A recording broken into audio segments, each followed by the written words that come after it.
Duterte's war on drugs, explained.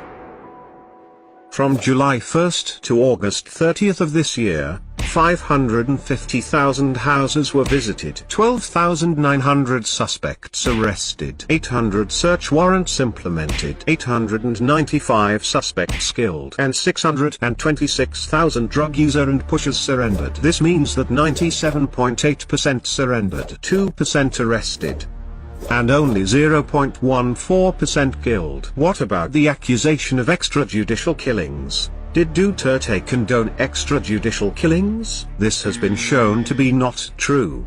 In fact, in his inaugural speech he said, "As a lawyer and a former prosecutor, I know the limits of the power and authority of the President. I know what is legal and what is not.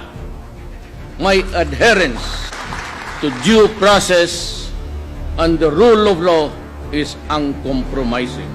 And in his State of the Nation address he said, To our police officers and other officials, do your job, and you will have the unwavering support of the Office of the President. I will be with you all the way. Abuse your authority, and there will be a hell to pay.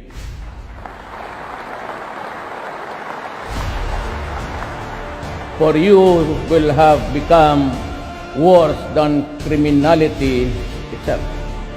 I order the National Police Commission to hasten the conduct of investigation and adjudication of administrative cases against police officers involved in criminal activity and illegal activity, and prescribe policies on lifestyle checks for PNP members.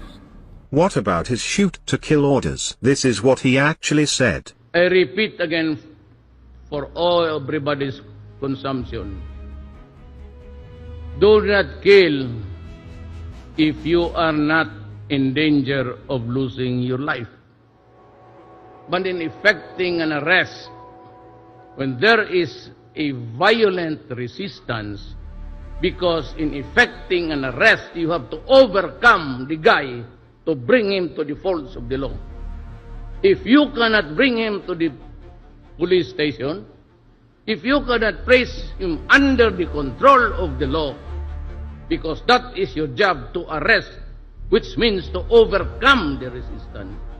But if the resistance is violent, thereby placing your life in jeopardy, shoot and shoot him dead.